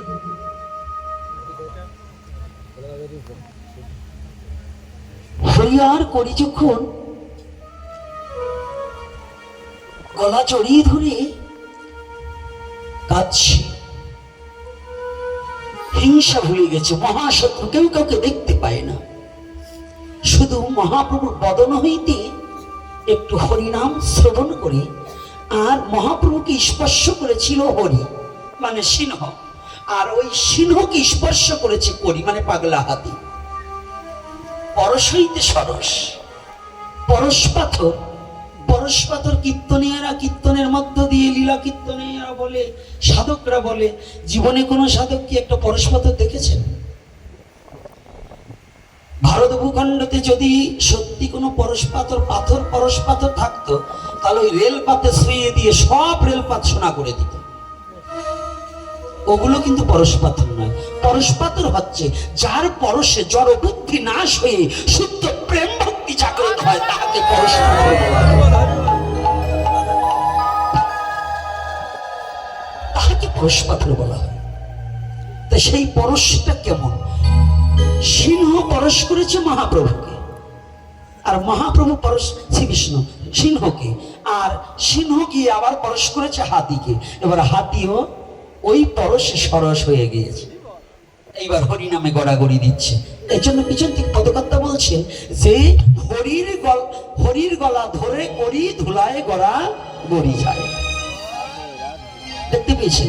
হরির গলা ধরে করি ধুলায় গড়া গড়ি যায়। এক হরি বলছে হরি, আর এক হরি ভূতলে রয়, হরির গলা ধরে করি ধুলায় গড়া গড়ি যায়।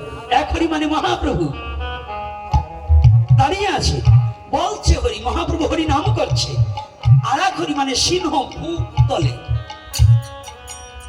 হাতি গলা ধরে গড়াগড়ি যাচ্ছে। কই আমরা কি তাই পারি? আমরা তো পরের দোষ খুঁজে বেড়াচ্ছি, আমরা তো পরের দোষ খুঁজছি। আমরা কই হলো? তাহলে ঝাড়িখণ্ড বনের মধ্যে মহাপ্রভু শিক্ষা দিলেন, হিংসাটাকে বৈষ্ণবে, হিংসাটাকে পরিত্যাগ করে শুদ্ধ প্রেম ভক্তি দান করো, হরিনাম প্রচার করো, হরিনাম প্রচার করো।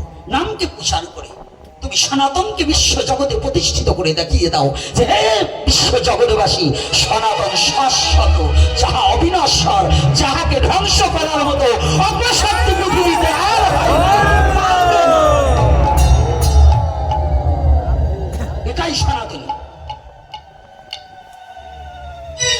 যদি তুমি এই চারটি বস্তুকে ধারণ করতে পারো, সত্য, সরলতা, প্রেম, পবিত্রতা, কোন বাপের বেটার হিম্মত নেই তোমাকে দমিয়ে রাখবে, তোমাকে ধ্বংস করবে, সনাতনকে মুছে দেবে, এমন কোন বাপের বেটার হিম্মত নেই, যদি এই চারটি বস্তুকে কেউ হৃদয়ে ধারণ করে চলতে পারে।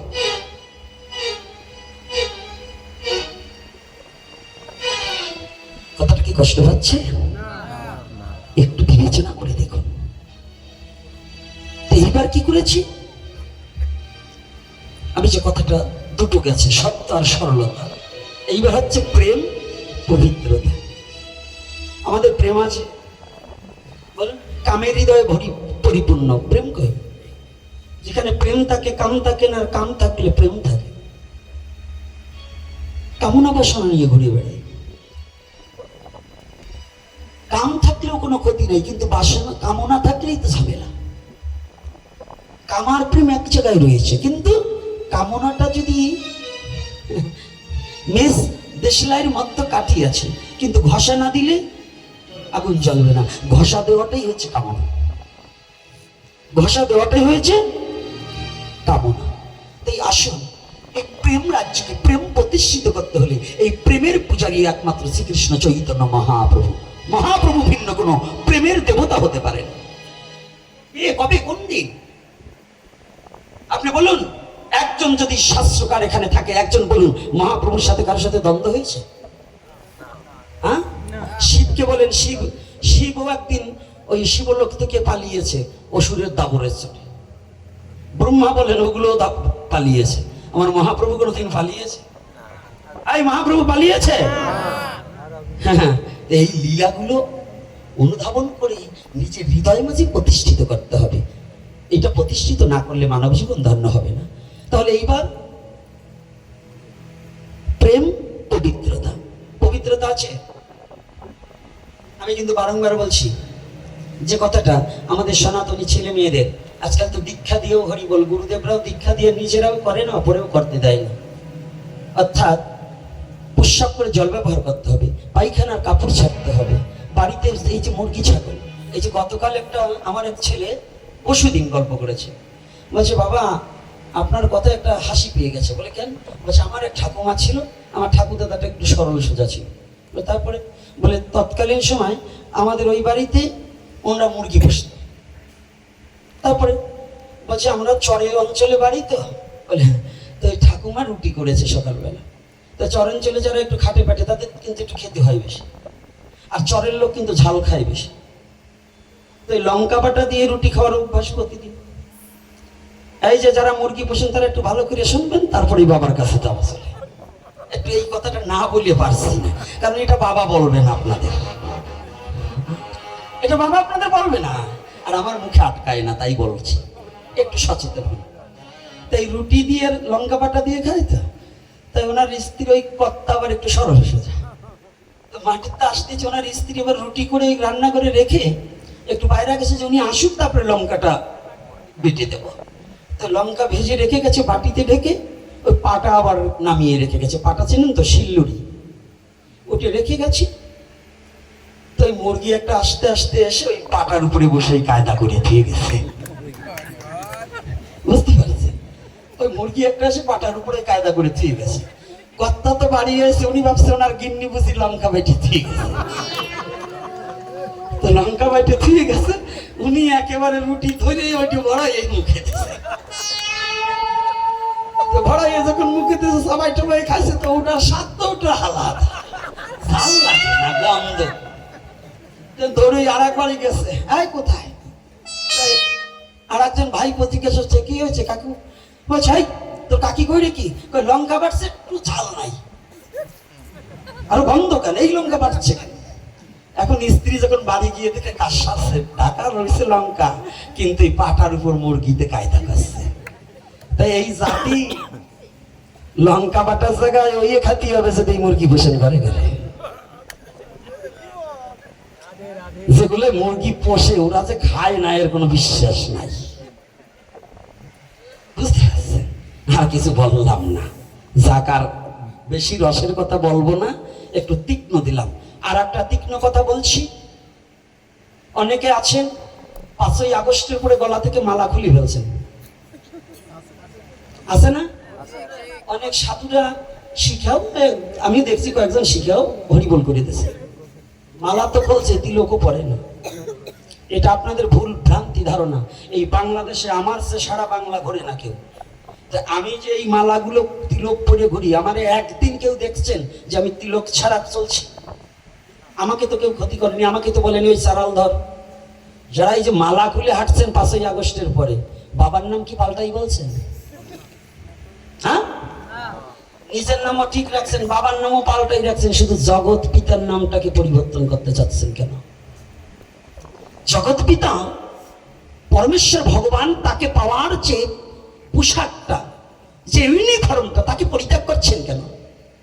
এটা লজ্জা করা উচিত না যে আমি সনাতনী, আমি সনাতনী গর্বের সহিত কণ্ঠে মালা ধারণ করে মরতে চাই, আমি সনাতনী, আমি হরিনাম করিতে করিতে মরতে চাই, আমি সনাতনী ললাটে তিলক ধারণ করে মরতে চাই। শাস্ত্রে বলেছি মহা দুরাচারী ব্যক্তিও যদি হয়, দাদা সঙ্গে তিলক ধারণ করে কণ্ঠে যদি তুলসী কাষ্ঠের মালা ধারণ করে যদি তার মৃত্যু হয়, তাকে যমদূত নেওয়ার অধিকার নেই, নাকি বাবা? যিনি আছেন একেবারে শাস্ত্র জ্যান্ত ভাগবত, মানে জীবন্ত ভাগবত, যিনি যা আপনারা আস্বাদন করবার জন্য আরো ছুটে এসেছেন, এবং আপনাদের মধ্য মুকুটমণি, আমারও মুকুটমণি, তবে তিনি আছেন। এই যে কথাগুলো বলছি, এটা কি আমার স্বার্থে বলছি? আমার জাতির স্বার্থে, আমার ধর্মের স্বার্থে, আমার কথা হচ্ছে, আমি শুধু হরি কথা বলবো না, আমার জাতীয় চেতনা যদি না হয় তাহলে আমার এই হরি কথা ভবিষ্যৎ প্রজন্ম হারিয়ে ফেলবে। সনাতন ধর্ম হচ্ছে তেজের ধর্ম, যে ত্যাগের ধর্ম, যে দয়ার ধর্ম, যে করুণার ধর্ম, বিশ্ব জগৎকে ভালোবাসার ধর্ম, সে ধর্মটার নামই সনাতন ধর্ম। পরনিন্দা পরচর্চা সনাতন ধর্ম করে না। সনাতন ধর্মের সাধুরা কোনো অন্য ধর্মের নিন্দা করে না, কিন্তু আমি দেখেছি অনেক অহিন্দুরা সনাতন ধর্মের নিন্দা করে, অনেক অহিন্দুরা সনাতন ধর্মের নিন্দা করে। এটার একটা কারণ আছে, বুঝবেন। আপনি একটা জিনিস আনবার যাবেন আর একজনের বাড়ি, আপনার থাকলে কি আনবার যান? হ্যাঁ, আপনি আনবার যান কখন? আপনার যখন নাই। তো নিজের ধর্ম চর্চা না করে যে অন্যের ধর্ম চর্চা করে, বুঝবেন ওর পুঁজি নাই, ওর ব্যাগে কোনো মাল নাই, এই জন্য অপরের কাছ থেকে ধারা নেই। আর যারা আছে সে নিজেরটাকেই চর্চা করে। তাই এজন্য বলছি, এ সনাতনী, তোমার মাতৃভান্ডারে কোনো ধনের কম নাই, তুমি খুঁজতে শেখো, তাহলে খুঁজলেই সমস্ত কিছু মিলে যাবে, কোনো কিছু কম নেই। তুমি সনাতনে নেই, পৃথিবীতে এমন কোনো বস্তু নেই, সনাতনে আছে সবই, তুই যাহা চাবি তাহা পাবি। তাই আর দীর্ঘায়ু না করে আমি যেখানে আজকে মিলন মেলায় এমন ভাবে যিনি অযাচিত ভাবে চাইলে যে দিয়ে যায় তারে বলে পড়শি, না চাইতে দিয়ে যায় তাকে বলে পড়শি, আর বিনা আধারে মাছ ধরে তাকে বলে বড়শি। আধার দিয়ে মাছ ধরলে ওটা তো লোভে খাওয়া হবে, যদি আধার ছাড়া মাছ ধরা যায় এটাকে হয় বড়শি। আর চাইলে তো সবাই দেয়, না চাইতে যে দিয়ে যায় তাকে বলে পড়শি। পড়শিকে যিনি মনের ভাব বুঝে দুঃখ নিবারণের জন্য এগিয়ে আসে তাকে বলে পড়শি। আমার বাবা আজকে আমার পড়শি, কারণ কি জানেন? আজ দুপুরে অসুস্থতা, হয়তো গৌরী কৃপা করে আমাকে বাঁচাবার নিমিত্তে আমার করুণা করে চলে আসছে।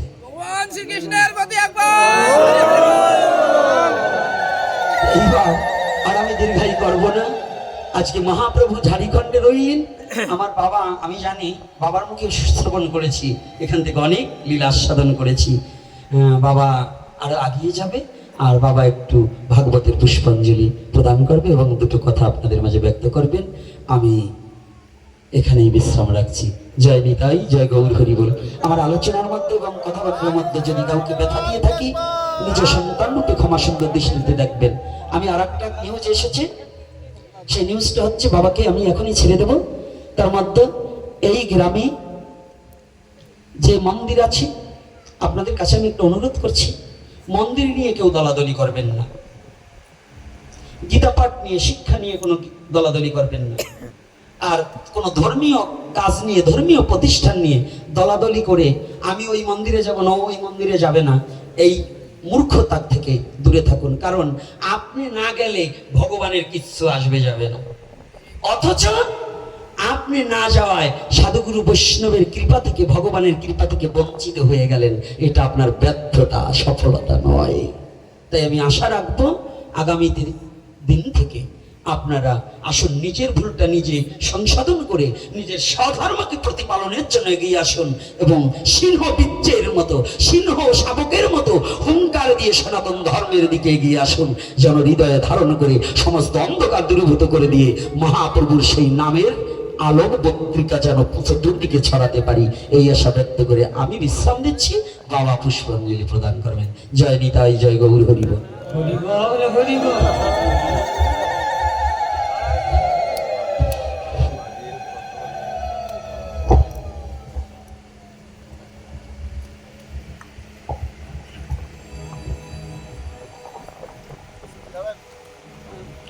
বন্দেহং শ্রীগুরু শ্রীযুত পদকমল শ্রীগুরু বৈষ্ণবাংশ্চ শ্রীরূপং সগ্রজাত সহগণ রঘুনাথান্বিতং সজীব সদ্বৈতং সবধূতং পরিজন সহিতং কৃষ্ণ চৈতন্যদেবং শ্রীরাধা কৃষ্ণ পাদা সহগণ ললিতা শ্রীবিশাখান্বিতাশ্চ জয় সনাতন ভট্ট রঘুনাথ শ্রীজীব গোপাল ভট্ট দাস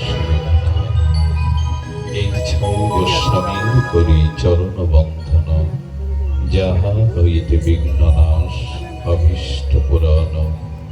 দুর্গমে অতিমেন্ধস্য স্খলন পাদগতির মোহ, সকৃপা যষ্টিদানেন সন্ত সন্ত বলং গণং। সুরেশানং দুর্গম গতির অতিশয়ন উপনিষদন, মুনিনাং সর্বস্বং প্রণত পটলীনাং মধুরিমা, বিনির্যস্য প্রেম্ণ নিখিল পশুপালাম্বুজং, সচৈতন্য কিং মে পুনরারপি দিশায় জ্যোতিপদম। কলিপাবন অবতার পরম প্রেমময়, প্রেম পরতত্ত্ব সীমা, রাধা মাধব মিলিত তনু, পরম করুণা বরুণালয়, শ্রী শ্রী শচীনন্দন, নদিয়া বিহারী গৌর হরি।